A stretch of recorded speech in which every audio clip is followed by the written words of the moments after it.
Does anybody else ever go through a grocery aisle and just say, fake, fake, fake, fake, fake, fake, fake, fake, fake, all highly processed, manufactured, artificial.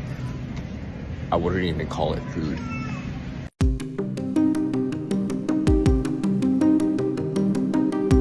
Barusan adalah video dari seorang warga Amerika yang tinggal di sana.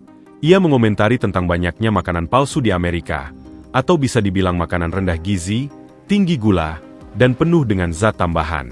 Dan itulah sisi gelap dari suplai makanan di Amerika. Amerika tidak hanya canggih dan modern dari segi teknologi, tapi dari segi pangan, mereka juga sangat canggih. Makanya kebanyakan di sana untuk membeli bahan makanan, harus melalui supermarket. Namun, kelemahannya, karena sistem ini, makanan harus bisa bertahan hingga berminggu-minggu, apalagi jarak distribusinya sangatlah jauh, maka jangan heran kalau ada banyak zat tambahan di makanan Amerika. Bahkan untuk buah pun, tak luput dari hal ini. Y'all know watermelons are not in season. You would think you would at least get something even though it's seedless. I go and cut my watermelon, it looked like a piece of steak. I never ever thought I would find the viral freaking watermelon that people have been posting on TikTok. I go and I try to taste it. I'm looking at it like, it's not, you can't even smush it. I'm trying to smush it. You can't even smush it. Look at this. Look at it. You see that? Flimsy. It's not even breaking. Watermelon breaks. Look. What is this? What is this? This look like pieces of steak and pieces of meat. It's rubbery. Literally. It's flimsy. Who y'all know get this? America, why are we making stuff like this? This is not real watermelon. Look. This is not real watermelon. And that's a problem. This don't make no freaking sense. Look at that. Look at this. This is meat. This is not a watermelon. Why is it rubbery? Even though it's seedless, still, never ever thought I would pick a watermelon that I've been seeing on TikTok. America, we gotta do better. We have to do better. Hal-hal seperti itu sudah sangat umum di Amerika, dan banyak orang Amerika yang mengeluh dengan hal ini, karena tentu saja, makanan seperti itu sangat tidak sehat jika dikonsumsi jangka panjang. Kalau kita bandingkan dengan Indonesia, tentu perbedaannya bak langit dan bumi. Di Indonesia, kita punya banyak sekali pilihan, karena masih banyak pasar tradisional. Kita bisa mendapatkan banyak sekali makanan sehat yang dihasilkan langsung dari alam dengan harga yang sangat murah. Bahkan untuk hidangan sekelas warteg pun, semuanya menggunakan bahan yang begitu menyehatkan. Uniknya, karena kemudahan ini, banyak bule yang dibuat kena mental saat mencoba makanan Indonesia.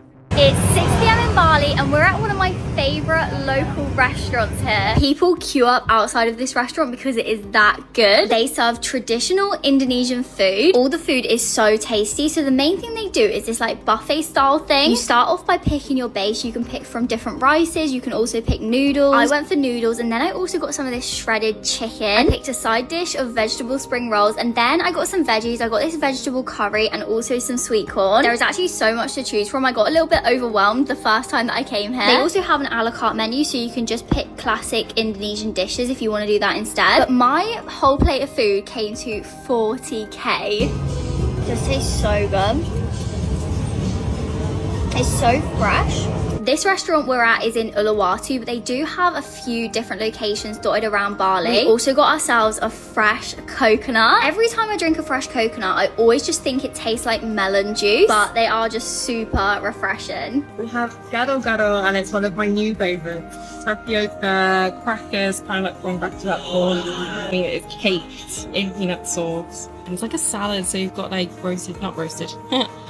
Boiled potatoes and cabbage and cucumber and bean sprouts. It's good. Ya, hidangan-hidangan seperti itu bagi kita sangatlah sederhana. Tapi bagi bule Amerika, itu adalah hidangan asli yang sesungguhnya. Memang seperti itulah seharusnya makanan. Sebuah makanan yang dibuat langsung, menggunakan bahan alami langsung dari alam, dan yang pasti harganya yang sangat murah. Kalau di Amerika, hal seperti itu tidak akan pernah bisa mereka temukan. Kalaupun ada, mereka harus mengeluarkan uang lebih banyak. Dan tidak sampai di situ saja. Karena tingginya kualitas makanan Indonesia, Ada seorang bule bahkan sampai kecanduan dengan daun katuk khas Indonesia, dan dirinya menanam secara pribadi tanaman ini. Hey guys, it's raining here in Costa Rica. It's October, and I want to show you guys another crazy plant. It's called katuk.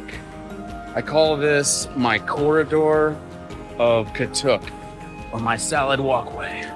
All right, check this out. This, on each side, is katuk. It's an Indonesian understory bush, and all of its leaves and its seeds are edible. Yep. They taste like peas. But this thing just grows and grows. It's perennial, so you don't have to replant it. These have been growing here for, God, at least 7 or 8 years. And you cut them down, they come back. Awesome plant. Katuk. Thank you, nature.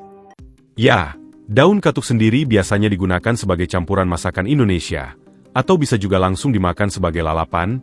Pesona daun ini benar-benar membuat bule tersebut jatuh cinta, karena sangat enak untuk campuran salad dan sudah tentu sangat bagus untuk diet dan kesehatan. Dari sini kita bisa mengambil sebuah kesimpulan, bahwa betapa luar biasanya kualitas bahan makanan kita. Dari video tersebut juga kita bisa tahu, kalau ternyata, banyak warga asing yang menyoroti kualitas makanan kita serta keistimewaan hasil alam kita. Hal ini juga bisa menjadi bukti kalau ternyata, di sisi yang lain, negara kita jauh lebih kaya dibandingkan negara barat seperti Amerika.